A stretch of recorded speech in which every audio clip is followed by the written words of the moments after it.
Que vous avez fait remarquer que c'était la première fois en fait que l'Alberta était finaliste à ce prix des lecteurs de Radio-Canada. Donc qu'est-ce que ça vous fait d'être un peu en quelque sorte l'ambassadeur de l'Alberta à ce prix-là? Ouais, bon, c'est vrai que c'est, comment dire ça, c'est un hasard, c'est une coïncidence, mais ça fait toujours plaisir, étant donné que les gens ont l'habitude de se référer aux auteurs de l'Alberta, pas seulement de l'Alberta, mais de l'Ouest en général, un peu genre quand vous allez dans une librairie ou même dans une...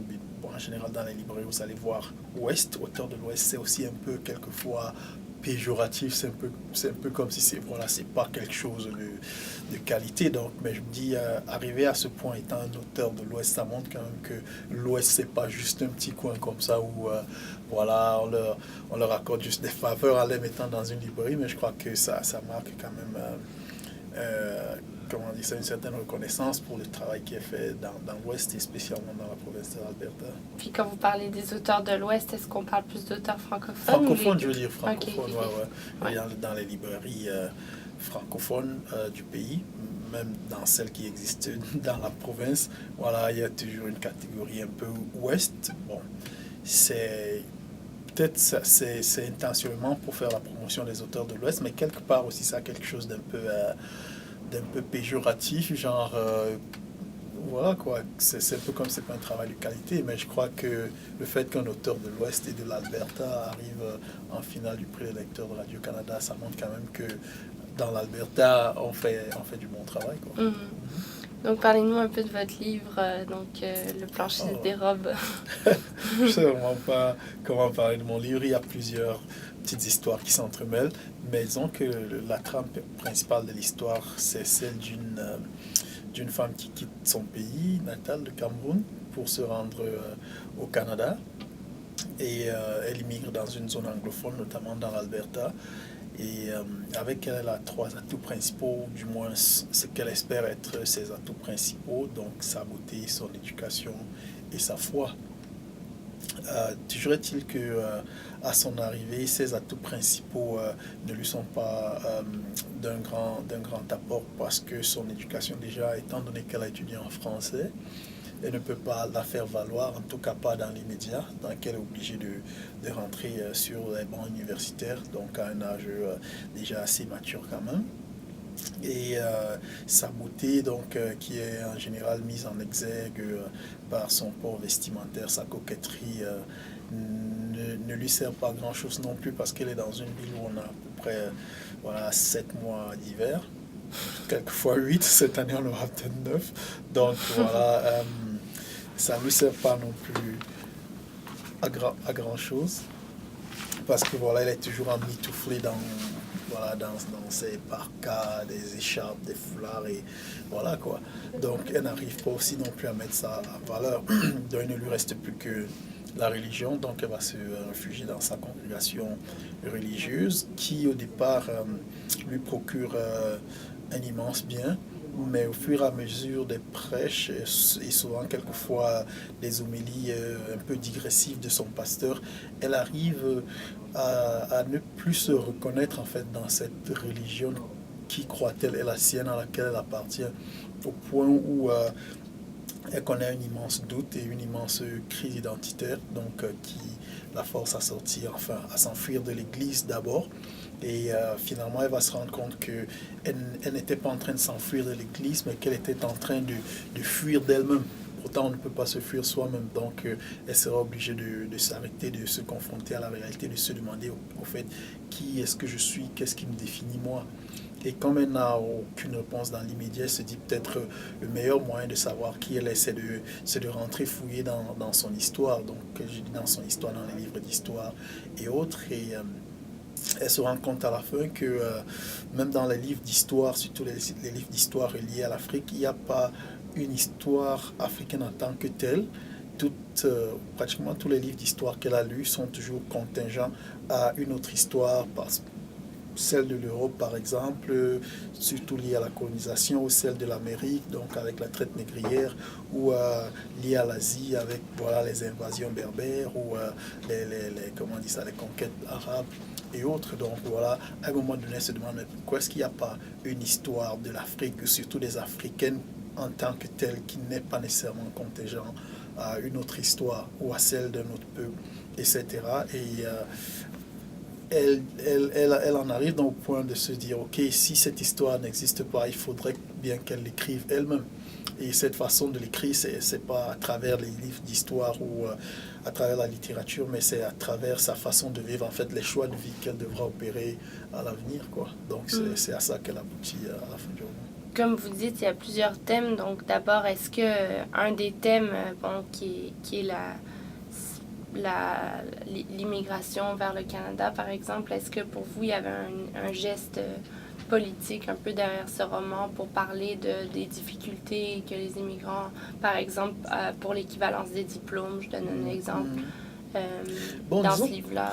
Disons qu'au départ, il n'y avait pas d'intention politique de ma part, mais puisque je racontais cette histoire et je racontais son parcours, il fallait que je colle au plus proche de la réalité. L'intention au départ n'était pas un quelconque combat militant ou quoi que ce soit.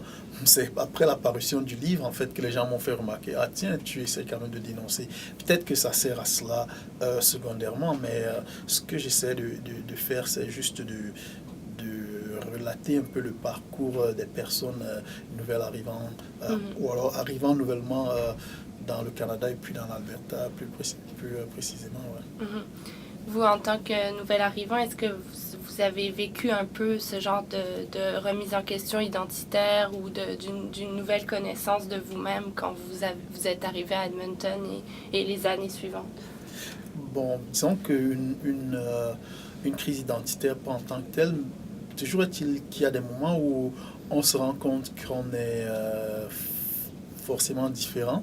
Et quand je dis forcément différent, je vais vous raconter juste une petite anecdote. Je suis allé voir un film une fois avec mes collègues. Donc le film, c'était Napoleon Dynamite. Et tout le monde se marrait dans la salle, excepté moi. C'est, je crois, le film qui m'avait le plus frustré parce que tout le monde était content, tout le monde. Et moi, je n'arrivais pas à prendre plaisir à regarder ce film. Et ce n'est que plus tard, peut-être 4 ans plus tard, quand j'ai regardé le film, ayant vécu donc un peu plus de 4 ans dans le pays, et connaissant déjà un peu les codes, connaissant déjà un peu la culture, que j'ai donc pu aimer ce film.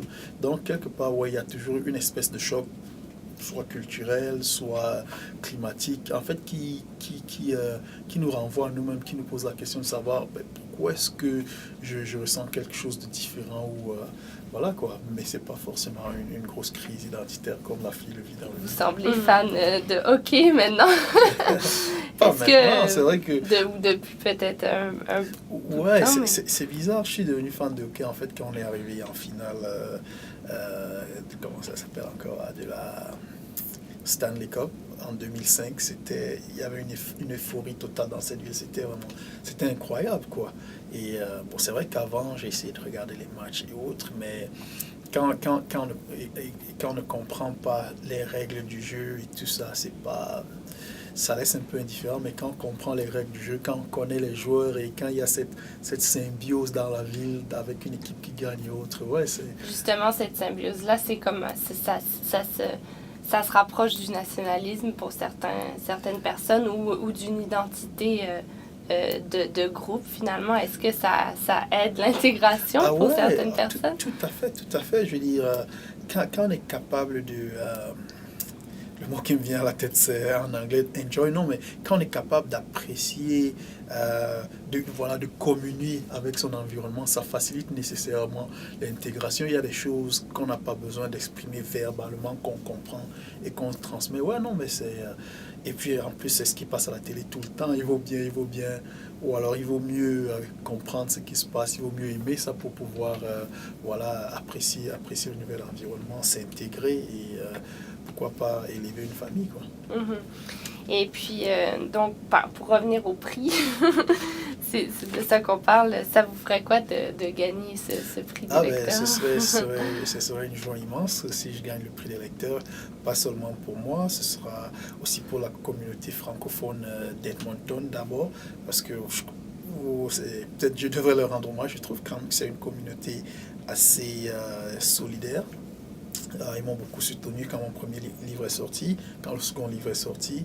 Et pas que moi, il y a beaucoup de jeunes artistes qui essaient de faire les choses. Et je sens ce soutien autour des artistes. Donc voilà, une reconnaissance à l'échelle nationale serait bien pour nous tous. Donc j'aimerais vraiment que cela arrive pour nous tous et aussi pour la province parce que voilà, on a l'impression qu'ici c'est un peu le Far West, qu'il n'y a rien qui se fait sur le plan culturel et tout. Donc ce serait un peu voilà, démentir ces a priori. Donc le livre, est-ce que le livre sert à ça aussi finalement, à Ouais, faire connaître justement, un peu justement, en fait c'était intentionnel que intentionnellement, je dirais que j'ai d'abord, comment dire ça, relaté l'histoire avec Monton, que j'insiste sur certains lieux précis. Voilà, j'aimerais quand même faire connaître la ville.